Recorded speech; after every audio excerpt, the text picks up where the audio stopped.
सलाम नमस्ते। मैं हूं सलीम अख्तर सिद्दीकी। एक कहावत है, सैया भय कोतवाल तो फिर डर कैसा। लेकिन जब कोतवाल सैया ने होकर बाहर का हो तो डरबाजी भय डर लगना चाहिए। अब की बार कोतवाल सैया नहीं है, अमेरिका का है। अमेरिका के कोतवाल के आगे गौतम अदानी के मित्र की चलेगी ऐसा लगता नहीं है। अपने घर में कितने भी आरोप लगे लेकिन जांच एजेंसियों ने उन्हें छुआ तक नहीं। छुआ तो अभी भी नहीं जाएगा, लेकिन वे निर्दोष हैं ये साबित करने के लिए 7 समुंदर पार अमेरिका जाना होगा। जब हिंडनबर्ग की रिपोर्ट आई थी तो थोड़े दिन हल्ला मचा था। कुछ दिनों के लिए गौतम अदानी के शेयर डामाडोल हुए। सेठ को पता था कि मित्र संभाल लेगा, गोदी मीडिया उसका साथ देगा। ऐसा ही हुआ। सेठ के शेयरों में फिर बूम आ गया, लेकिन सेठ इस बार फंस गया लगता है। आरोप है कि सेठ के ग्रुप ने घूसखोरी की जानकारी छिपाकर अमेरिकी निवेशकों से 3 अरब डॉलर यानी करीब 24,000 करोड़ रुपए का लोन और बॉन्ड जुटाए। भारत के सबसे धनी व्यक्तियों में से एक अदानी ग्रुप के चेयरमैन गौतम अदानी पर अमेरिका में भ्रष्टाचार और धोखाधड़ी के आरोप लगे हैं। अमेरिकी न्याय विभाग ने बुधवार 20 नवंबर को अदानी और 7 अन्य लोगों के खिलाफ आरोप तय किए। इनमें उनके भतीजे सागर अदानी का नाम भी शामिल है। इन सभी पर भारत में सोलर एनर्जी परियोजनाओं के ठेके हासिल करने के लिए 26.5 करोड़ डॉलर लगभग 2200 करोड़ रुपए की घूस देने का आरोप है। अभियोजकों का कहना है कि अदानी ग्रुप ने 12 गीगावाट सोलर एनर्जी के कॉन्ट्रैक्ट हासिल करने के लिए सरकारी अधिकारियों को घूस दी। आसान शब्दों में पूरी बात को समझें। अदानी अमेरिका गए, वहाँ शेयर मार्केट में लिस्ट कंपनी अजूर पावर से सांठगांठ की योजना बनी कि भारत में सोलर एनर्जी प्रोजेक्ट बनाए जाएं। उसके नाम पर अमेरिका के लोगों को बड़े बड़े सपने दिखाए गए, उनसे 25,000 करोड़ रुपए उठाए। लेकिन भारत में सोलर एनर्जी कॉन्ट्रैक्ट पाने में दिक्कत आने लगी, क्योंकि बिजली महंगी थी और कोई भी सरकार लेने को तैयार नहीं थी। जो पैसे अमेरिका में लोगों से बटोरे थे, उन्हीं में से भारत में करीब 2200 करोड़ रुपए की रिश्वत बांटी गई। जब इस मामले में सुनवाई हुई और अमेरिका की FBI और मार्केट रेगुलेटर एजेंसी यानी कि SEC ने जांच की, तो भारत में रिश्वत और अमेरिकी इन्वेस्टर से धोखाधड़ी का मामला सामने आया।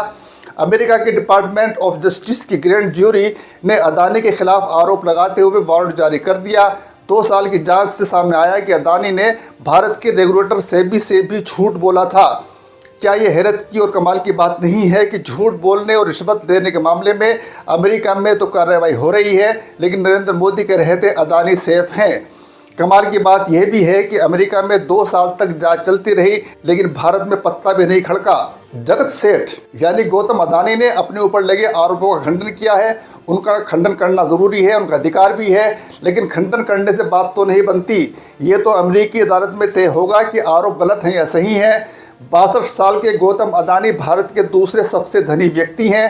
बीते अक्टूबर में उनकी संपत्ति पहली बार $1 ट्रिलियन को पार कर गई थी। अमेरिकी पत्रिका फोर्ब्स के अनुसार उनकी कुल संपत्ति 69.8 अरब डॉलर लगभग 5.5 लाख करोड़ रुपए है। 1990 के दशक में कोयला व्यापार से शुरुआत कर अदानी ग्रुप ने कई उद्योगों में कदम रखा। आज अदानी ग्रुप इंफ्रास्ट्रक्चर, रक्षा, कुकिंग ऑयल और रिन्यूएबल एनर्जी जैसे क्षेत्रों में सक्रिय है। जनवरी 2023 में अमेरिकी रिसर्च कंपनी हिंडनबर्ग ने अदानी ग्रुप पर स्टॉक मैनिपुलेशन और अकाउंटिंग फ्रॉड का आरोप लगाया था। इसके बाद अदानी ग्रुप के शेयरों में लगभग 150 अरब डॉलर यानी लगभग 12 लाख करोड़ रुपए की गिरावट आई थी। अदानी ग्रुप ने उन आरोपों को भी नए आरोपों की तरह झूठ और बेबुनियाद बताया था। गौतम अदानी और सागर अदानी के खिलाफ अमेरिका में गिरफ्तारी वारंट जारी किए गए हैं। अमेरिकी अभियोजक इन वारंट्स को अंतर्राष्ट्रीय एजेंसियों को सौंपने की तैयारी कर रहे हैं। 7 आरोपी भारतीय नागरिक हैं, जबकि एक सिंगापुर का और एक फ्रांसीसी ऑस्ट्रेलियाई नागरिक है। अमेरिकी सिक्योरिटीज एंड एक्सचेंज कमीशन यानी SEC ने गौतम अडानी, सागर अडानी पर धोखाधड़ी और भ्रष्टाचार के आरोप में अलग से सिविल केस भी दर्ज किया है। SEC ने कहा कि अदानी ग्रीन एजेंसी ने निवेशकों को गलत जानकारी दी कि कंपनी में मजबूत एंटी करप्शन पॉलिसी है और मैनेजमेंट घूसखोरी में शामिल नहीं है। यह मामला अमेरिका के विदेशी भ्रष्टाचार कानून के तहत दर्ज किया गया है, जो अंतर्राष्ट्रीय स्तर पर घूसखोरी को रोकने का वाला कानून है। दोषी पाए गए जाने पर आरोपियों को कड़ी सजा हो सकती है। आज़ादी के बाद गौतम अदानी पहले भारतीय कारोबारी हैं जिन पर अमेरिका में इस तरह के गंभीर आरोप लगे हैं। यानी कि ये भी पहली बार हुआ है भारत में। अदानी पर अमेरिका में जोड़ तोड़ करने का आरोप पहली बार लगा है, लेकिन भारत के भीतर उन पर इस तरह के कई आरोप पहले लग चुके हैं। अमेरिकी राष्ट्रपति चुनाव में डोनाल्ड ट्रंप को बधाई देते हुए गौतम अदानी ने अमेरिका के ऊर्जा और इंफ्रास्ट्रक्चर सेक्टर में $10 अरब के निवेश की प्रतिबद्धता जताई थी। कहा था कि इससे 15,000 अमेरिकियों को रोजगार हासिल होगा। अमेरिका में अदानी के इस निवेश की प्रतिबद्धता भी अधर्म में लटक सकती है। अमेरिका में तय हुए आरोपों के बाद अदानी समूह से जुड़ी कई कंपनियों के शेयर 20% तक गिर गए। रेटिंग्स एजेंसी मूडीज के एक बयान के मुताबिक अमेरिका में अदानी समूह के चेयरमैन गौतम अदानी और अन्य सीनियर अधिकारियों के खिलाफ धोखाधड़ी के आरोप तय होने के बाद इस समूह की कंपनियों की रेटिंग पर नकारात्मक असर पड़ सकता है। पिछले साल ही अमेरिकी फॉरेंसिक फाइनेंशियल यानी शॉर्ट सेलिंग कंपनी हिंडनबर्ग ने अदानी समूह पर अनियमितता के कई गंभीर आरोप लगाए थे। हिंडनबर्ग के आरोपों के बाद अदानी समूह की मार्केट वैल्यू में $150 अरब से ज़्यादा की गिरावट आई थी। अब गौतम अदानी की वजह से कई देशों में रायता फैल चुका है। इन देशों की लिस्ट लंबी है। 2017 में अदानी एंटरप्राइजेस को ऑस्ट्रेलिया में क्वींसलैंड के कारमाइकल कोल माइन का ठेका मिलना था। ये ऑस्ट्रेलिया की सबसे बड़ी कोयला खदान है। अदानी को कॉन्ट्रैक्ट लेने के विरोध में लोग सड़कों पर उतर आए थे। क्वींसलैंड में 45 दिनों तक स्टॉप अदानी आंदोलन चला था। ऑस्ट्रेलिया में अदानी समूह को लेकर आरोप लगा था कि पर्यावरण से जुड़े नियमों की अनदेखी की गई है। जून 2022 में श्रीलंका के सीलोन इलेक्ट्रिसिटी बोर्ड के अध्यक्ष ने संसदीय समिति के सामने बयान दिया था कि प्रधानमंत्री नरेंद्र मोदी ने पड़ोसी देश में एक बिजली परियोजना अदानी समूह को दिलवाने के लिए राष्ट्रपति गोटाबाया राजपक्षे पर दबाव बनाया था।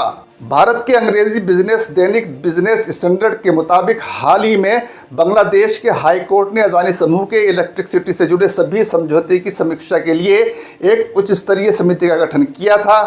2007 में अदानी पावर ने झारखंड में गोड्डा में एक पावर प्लांट बनाया था और यहां से बांग्लादेश बिजली की आपूर्ति के लिए समझौता हुआ था। अदानी के समझौते को लेकर बांग्लादेश और झारखंड की सरकारों ने कई तरह की आपत्तियां दर्ज कराई थी।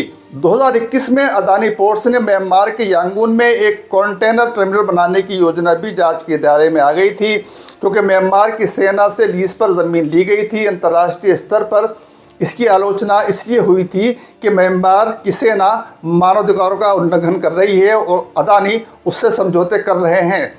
सितंबर 2024 में कीनिया के नैरोबी एयरपोर्ट पर वहाँ के सैकड़ों कामगारों ने कीनिया एयरपोर्ट अथॉरिटी और अदानी ग्रुप में हुए समझौते का विरोध किया था। अदानी ग्रुप को नैरोबी एयरपोर्ट 30 साल के लिए संचालन की जिम्मेदारी मिली थी। नैरोबी में कामगारों की चिंता थी कि अदानी को जिम्मेदारी मिलने के बाद कहीं उनकी नौकरी ना चली जाए।